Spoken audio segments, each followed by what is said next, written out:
Chapter 17. Forbidden forms of worship. You shall not plant any tree as in Asherah beside the altar of the Lord your God that you shall make. And you shall not set up a pillar which the Lord your God hates. You shall not sacrifice to the Lord your God an ox or a sheep in which is a blemish, any defect whatever, for that is an abomination to the Lord your God. If there is found among you, within any of your towns that the Lord your God is giving you, a man or woman who does what is evil in the sight of the Lord your God, in transgressing his covenant, and has gone and served other gods and worshipped them, or the sun or the moon, or any of the host of heaven, which I have forbidden, and it is told you, and you hear of it, then you shall inquire diligently. And if it is true and certain that such an abomination has been done in Israel, then you shall bring out to your gates that man or woman who has done this evil thing, and you shall stone that man or woman to death with stones. On the evidence of 2 witnesses or of 3 witnesses, the one who is to die shall be put to death. A person shall not be put to death on the evidence of 1 witness. The hand of the witnesses shall be first against him to put him to death, and afterward the hand of all the people. So you shall purge the evil from your midst. Legal decisions by priests and judges.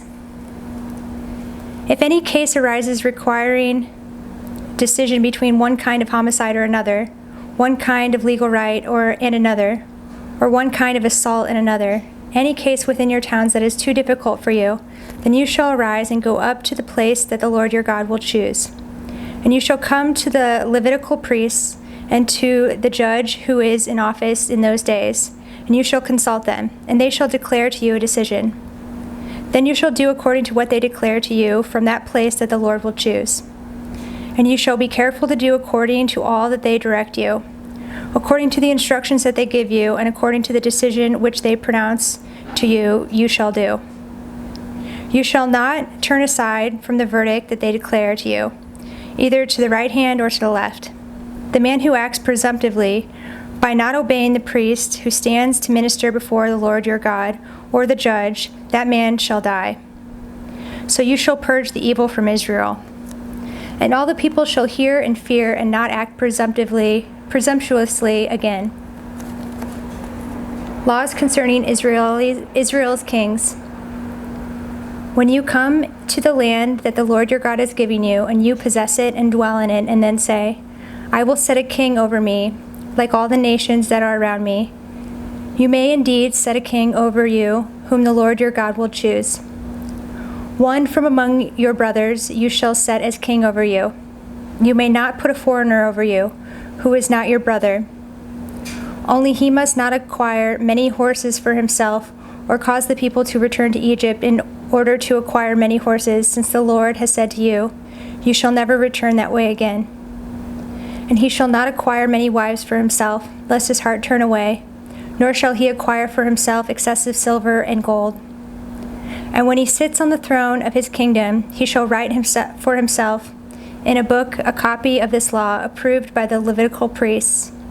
And it shall be with him, and he shall read it in all the days of his life, that he may learn to fear the Lord his God by keeping all the words of this law and these statutes and doing them, that his heart may not be lifted up above his brothers, and that he may not turn aside from the commandment, either to the right hand or to the left, so that he may continue long in his kingdom, he and his children in Israel.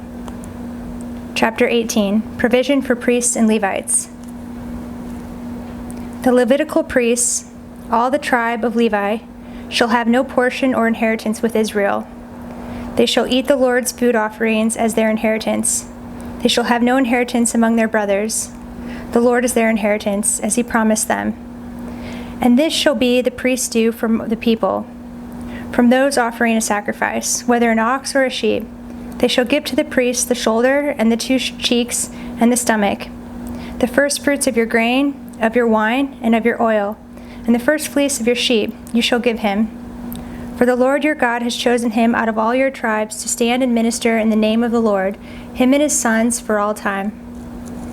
And if a Levite comes from any of your towns out of Israel where he lives, and he may come when he desires to the place that the Lord will choose, and ministers in the name of the Lord his God, like all his fellow Levites, who stand to minister there before the Lord, then he may have equal portions to eat, besides what he receives from the sale of his patrimony.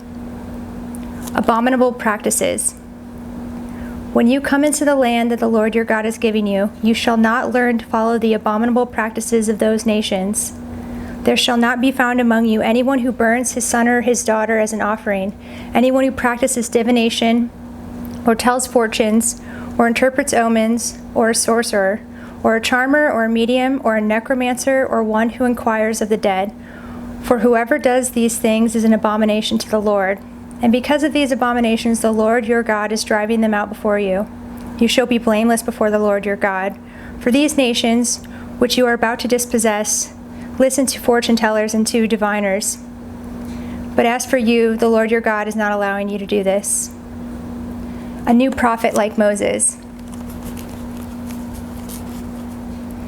The Lord your God will raise up for you a prophet like me from among you, from your brothers. It is to him you shall listen, just as you desired of the Lord your God at Horeb on the day of the assembly, when you said, "Let me not hear again the voice of the Lord my God, or see this great fire any more, lest I die." And the Lord said to me, "They are right in what they have spoken. I will raise up for them a prophet like you from among their brothers, and I will put my words in his mouth, and he shall speak to them all that I command him. And whoever will not listen to my words, that he shall speak in my name, I myself will require it of him. But the prophet who presumes to speak a word in my name that I have not commanded him to speak, or who speaks in the name of other gods, that same prophet shall die. And if you say in your heart, how may we know the word that the Lord has not spoken? When a prophet speaks in the name of the Lord, if the word does not come to pass or come true, that is a word that the Lord has not spoken. The prophet has spoken it presumptuously. You need not be afraid of him. Chapter 19. Laws concerning cities of refuge.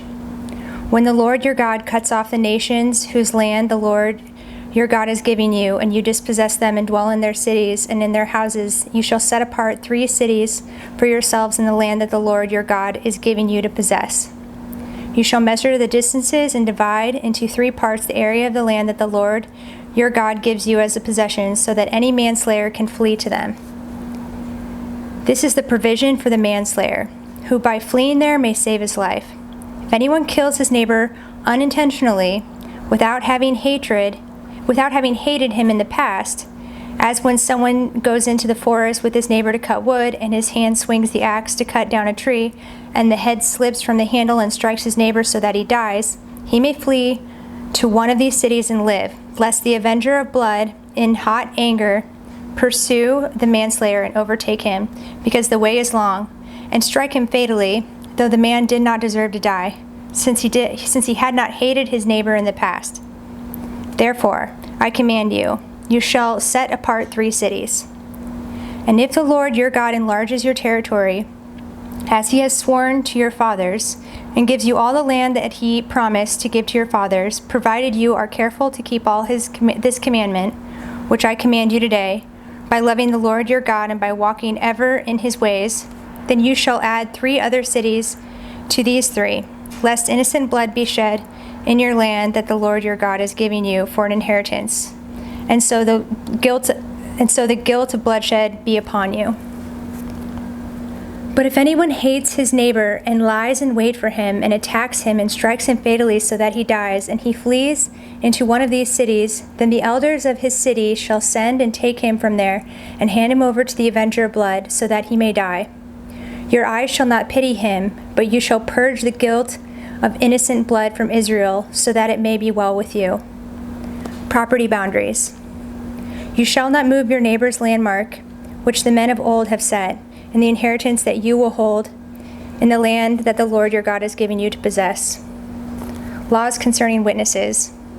A single witness shall not suffice against a person for any crime or for any wrong in connection with any offense that he has committed. Only on the evidence of 2 witnesses or of 3 witnesses shall a charge be established.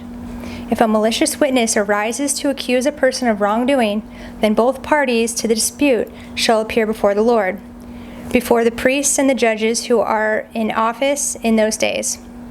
The judges shall inquire diligently, and if the witness is a false witness and he has accused his brother falsely, then you shall do to him as he had meant to do to his brother. You shall purge the evil from your midst. And the rest shall hear and fear, and shall never again commit any such evil among you. Your eye shall not pity. It shall be life for life, eye for eye, tooth for tooth, hand for hand, foot for foot. Chapter 20. Laws concerning warfare. When you go out to war against your enemies, and see horses and chariots, and an army larger than your own, you shall not be afraid of them, for the Lord your God is with you, who brought you out of the land of Egypt. And when you draw near to the battle, the priest shall come forward and speak to the people, and shall say to them, Hear, O Israel, today you are drawing near for battle against your enemies. Let not your heart faint. Do not fear or panic or be in dread of them, for the Lord your God is he who goes with you to fight for you against your enemies, to give you the victory. Then the officers shall speak to the people, saying, Is there any man who has built a new house and has not dedicated it? Let him go back to his house, lest he die in the battle and another man dedicate it. And is there any man who has planted a vineyard and has not enjoyed its fruit? Let him go back to his house, lest he die in the battle and another man enjoy its fruit. And is there any man who has betrothed a wife and has not taken her? Lest him go back to his house, lest he die in the battle and another man take her. And the officers shall speak further to the people and say, Is there any man who is fearful and faint-hearted? Let him go back to his house, lest he make the heart of his fellows melt like his own. And when the officers have finished speaking to the people, then commanders shall be appointed at the head of the people. When you draw near to a city to fight against it, offer terms of peace to it. And if it responds to you peaceably, and it opens to you, then all the people who are found in it shall do forced labor for you and shall serve you. But if it makes no peace with you, but makes war against you, you shall besiege it. And when the Lord your God gives it to your hand, you shall put all its males to the sword. But the women and the little ones, the livestock and everything else in the city, all its spoil, you shall take as plunder for yourselves. And you shall enjoy the spoil of your enemies, which the Lord your God has given you. Thus you shall do to all the cities that are very far from you, which are not cities of the nations here. But in the cities of the peoples that the Lord your God is giving you for an inheritance, you shall save alive nothing that breathes, but you shall devote them to complete destruction: the Hittites and the Amorites, the Canaanites and the Perizzites, the Hivites and the Jebusites, as the Lord your God has commanded, that they may not teach you to do according to all their abominable practices that they have done for their gods, and so you sin against the Lord your God. When you besiege a city for a long time, making war against it in order to take it, you shall not destroy its trees by wielding an axe against them. You may eat from them, but you shall not cut them down. Are the trees in the field human, that they should be besieged by you? Only the trees that you know are not trees for food you may destroy and cut down, that you may build siege works against the city that makes war with you until it falls.